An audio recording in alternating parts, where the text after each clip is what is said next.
শুভ সকাল বন্ধুরা।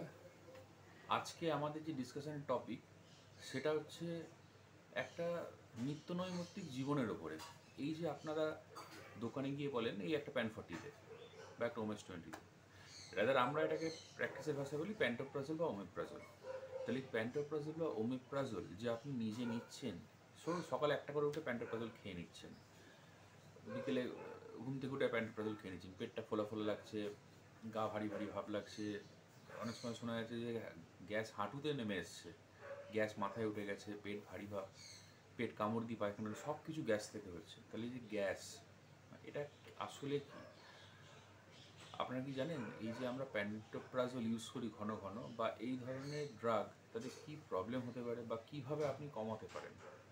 প্রথমত দেখুন, যে কোনো ড্রাগেরই একটা প্লেসিবো এফেক্ট আছে। প্লেসিবো এফেক্ট মানে হচ্ছে যে কোনো একটা মেডিসিন আমি যদি নিই, কোনো ট্যাবলেট ফর্মে আমি মুখের মধ্যে নিয়ে জল দিই, তাহলে মনে হবে যে আমার একটু রিলিফ হলো বা রোগটা একটু কমে গেল, এই ধরনের একটা সেন্সেশন আছে। এটাকে আমরা সাইন্টিফিক টার্মে বা মেডিসিনাল ল্যাঙ্গুয়েজে বলি প্লেসিবো এফেক্ট। কখন ইউজ করা হয় প্লেসিবো এফেক্ট? যখন কোনো একজন পেশেন্টের সঙ্গে অন্য একটা পেশেন্টের একটা ড্রাগ ট্রায়াল হয়, যে দুটো পেশেন্টকেই আমি, কাউকে ধরুন আমি একটা যে কোনো একটা মেডিসিন দিচ্ছি বিপি বাড়ানোর বা বিপি কমানোর বা অন্য কোনো ধরনের ওষুধ দিচ্ছি, আর তার সঙ্গে আরেকটা গ্রুপকে আমি একটা ছোট্ট কোনো মেডিসিন ছাড়া একটা ট্যাবলেটের মধ্যে দেখতে একটা জিনিস দিচ্ছি, যার মধ্যে কোনো অ্যাক্টিভ মেডিসিন ইনগ্রেডিয়েন্ট নেই। তখন দুজনের মধ্যে আমি একটা কম্পেয়ার করি, দুজন কি চোখ বেঁধে দিই, এটাকে আমরা বলি প্লেসিবো কাম ব্লাইন্ড বাইন্ডিং ট্রায়াল। তাহলে এই যে ডবল ব্লাইন্ডিং ট্রায়াল করে দিই, মানে আমি কাকে কোনটা দিচ্ছি বলতে পারছি না এবং কে কোনটা পাচ্ছে বলতে পারছি না। এইভাবে আমরা প্লেসিবো ট্রায়াল করি। কাজেই যে কোনো পেশেন্ট যদি কোনো একটা ড্রাগ, কোনো একটা ট্যাবলেট মুখে নিয়ে জল খায়, তার একটা প্লেসিবো এফেক্ট হয় যে আমার এই রোগটা কমে গেল হয়তো। এবং এই জায়গায় দাঁড়িয়ে আমি আপনাদের বলতে চাই যে এই যে প্যান 40, এটাও কিন্তু অনেকটা প্লেসিবোর মতোই কাজ করে। আমার কাজ কিন্তু কোনোভাবে ব্র্যান্ড এন্ডোর্সমেন্ট, কোনোভাবে ব্র্যান্ড প্রমোশন বা ব্র্যান্ডের অপপ্রচার করার এগুলো উদ্দেশ্য না। আপনার উদ্দেশ্যে বলা যে আপনারা যে ঘন ঘন প্যান 40 খান, সেটা কী কী কারণ হতে পারে। প্রথম কথা, যে পেট ফুলছে, খাবারে কার্বোহাইড্রেটের মাত্রা দেখুন। কার্বোহাইড্রেট মানে হচ্ছে পাতি বাংলা ভাষায় যেটা আমরা বলি ভাত, রুটি, এই জাতীয় জিনিস, মুড়ি, এই যে কার্বস, এগুলোকে আমরা কার্বোহাইড্রেট জাতীয় জিনিস বলি। এইগুলো কী হয়, পেটের মধ্যে গিয়ে বিভিন্ন কেমিক্যাল রিয়াকশান হয়। এগুলো কমপ্লেক্স কার্বোহাইড্রেট, যেগুলো আরও সিম্পলার ফর্ম হয়, এগুলো বায়োকেমিক্যাল টার্ম। আমি আপনাদের ভাষায় বলছি, ভাত রুটি এই পরিমাণটা একটু কমিয়ে দিন। যেমন এক বাটি ভাত খেলেন, দুটো রুটি খেলেন, কার্বোহাইড্রেটের মাত্রা কমিয়ে সেই জায়গাটাতে আপনারা প্রোটিন এবং কিছু এসেন্সিয়াল ফ্যাটকে জায়গা দিন। প্রোটিন মানে কীরকম? মাছ, মাংস, সবজি খেলেন কিছু ছেড়ে, যতটা হোক একটু আলু ছাড়া। ভেজ প্রোটিন যারা নেন তারা পনির খেতে পারেন। তাহলে কার্বোহাইড্রেটের মাত্রা যখনই পেটে কমবে, দেখবেন এই পেট ফোলা ভাব, বুক ভারী ভাব, কেমন কেমন লাগছে, এগুলো অনেকটাই কমে যাবে। খেয়াল করে দেখবেন, মাংস যখন খাচ্ছেন, মাংসের সাথে যদি আলু দিয়ে রান্না করেন, আলু হচ্ছে pure carbohydrate.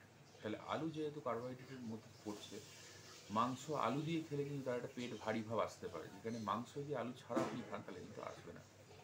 Pan 40, omeprazole, rabeprazole, ডেক্সল্যান্সোপ্রাজল, এই যে প্রাজলগুলো আছে, এগুলোকে আমরা বলি প্রোটন পাম্প ইনহিবিটার।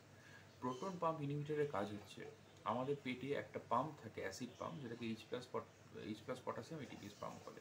এই পটাশিয়াম পাম্পটাকে ইনহিবিট করলে পেটে 24 ঘন্টা কোনো অ্যাসিড সিক্রেশন হয় না। এই অ্যাসিড সিক্রেশন না হওয়ার কারণে আপনি হয়তো ভাববেন যে একটা বেশ পেটটা হালকা হয়ে গেল বা ভালো লাগছে। একটা কথা মাথায় রাখবেন, টেম্পোরারি হয়তো আপনার একটা হাইপার অ্যাসিডিটি আছে, কিন্তু এই প্যান 40 যদি আপনি ঘন ঘন ইউজ করেন, তাহলে কিন্তু আপনার যে আরও ক্রনিক প্রবলেমগুলো হতে পারে, সেগুলো হলো, 1 নম্বর, পেটের মধ্যে যে অ্যাসিড প্রোডাকশান হচ্ছে, সেই অ্যাসিড প্রোডাকশান আপনার খাবারের ডাইজেশান এবং খাবারের যে খাবারটাকে যে ভেঙে দেওয়া ছোটো ছোটো ম্যাক্রোমালিকুলস, যেটা শরীরে অ্যাবজর্পশনের জন্য খুব জরুরি, সেটা কিন্তু অ্যাসিডই করে। কাজে অ্যাসিড যদি আপনি প্রোডাকশান কমিয়ে দেন প্যান 40 বা ওমেপ্রাজল বা ডেক্সল্যান্সোপ্রাজল ডেলি নিয়ে, তাহলে কী প্রবলেম হতে পারে, আপনার শরীরে যে এসেন্সিয়াল ছোটো ছোটো এলিমেন্ট যেগুলো তৈরি হচ্ছে কমপ্লেক্স খাবার থেকে, সেগুলো কিন্তু তৈরি হবে না বা অ্যাবজর্ব হবে না, সেগুলোতে ভুগবেন।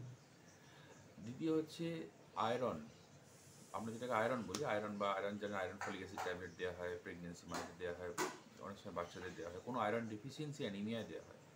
এই আয়রন কিন্তু খাবারের সাথে যায় এবং সেটা কিন্তু পেটে যে অ্যাসিডিক এনভায়রনমেন্ট, মানে যে অ্যাসিডটা থাকে, সেটা থেকে কিন্তু আয়রনটা অ্যাবজর্ব হয়। কাজে ক্রনিক যদি আমি 5-6 বছর 10 বছর ধরে টানা প্যান 40 খেয়ে আছি, দেখবেন তাদের হিমোগ্লোবিনটা অনেকটা কিন্তু 9, 10 এই জায়গাটায় থাকে, যেখানে অ্যাডেকুয়েট মোটামুটি 11-র ওপরে ধরা হয়। ছেলেদের হচ্ছে 13 মতন 13 গ্রাম পার ডিএল, আর মেয়েদের হচ্ছে মোটামুটি 11 to 12 গ্রাম পার ডিএল। তাহলে প্যানভার্টিস হলে এই যে সমস্যাগুলো, আপনার হচ্ছে একরকম অ্যাট্রোপিক গ্যাস্ট্রাইটিস, মানে পেটে দেখছেন অ্যাসিড পুরো শুকিয়ে যাচ্ছে, ম্যাক্রোমলিকুল অ্যাবজর্ব হচ্ছে না, খাবার অ্যাবজর্ব হচ্ছে না, প্লাস তার সাথে আপনার যে আরেকটা প্রবলেম হচ্ছে সেটা হলো যে কখনো কখনো দেখছেন যে এটা শরীরটা দুর্বল দুর্বল লাগছে, বুক ধরপড় করছে, খেতে ইচ্ছা করছে না, মানে এগুলো হচ্ছে একটা অ্যানিমিয়ার সাইন। তাহলে ক্রনিক প্যানফর্টি থেকে কিন্তু অ্যানিমিয়া হতে পারে।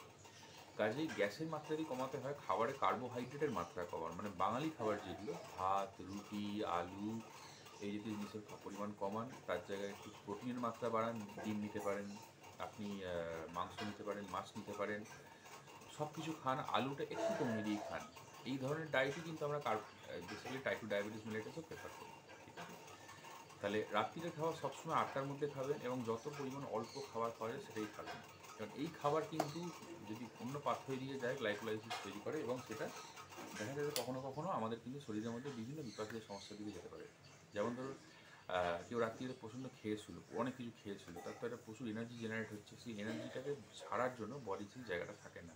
আপনি যে ওয়ার্ক করছেন না বা শুয়ে থাকছেন, প্যাসিভলি শুয়ে থাকছেন, এতে কিন্তু জাস্ট খুব কম এনার্জি দরকার হয়। এই যে বেশি এনার্জি, সেটা আমরা বায়োকেমিক্যাল ল্যাঙ্গুয়েজে বলি অ্যাসিটাইল কোয়ে। এই অ্যাসিটাইল কোয়ে সবসময় জানবেন ভরা পেটে ইনসুলিনের সাহায্যে কিন্তু এটা একটা কমপ্লেক্স তৈরি করে, যেটা আমাদের শরীরে ফ্যাটের মাত্রা অনেক বাড়িয়ে দেয়। এগুলো অনেকটা কমপ্লেক্স তৈরি। তাহলে আমি একটা জিনিস বলি, সেটা হচ্ছে যদি মনে হয় পেট ভারী ভারী ভাব কমাবো, তাহলে কিছু কিছু খাবার একটু বন্ধ রাখুন।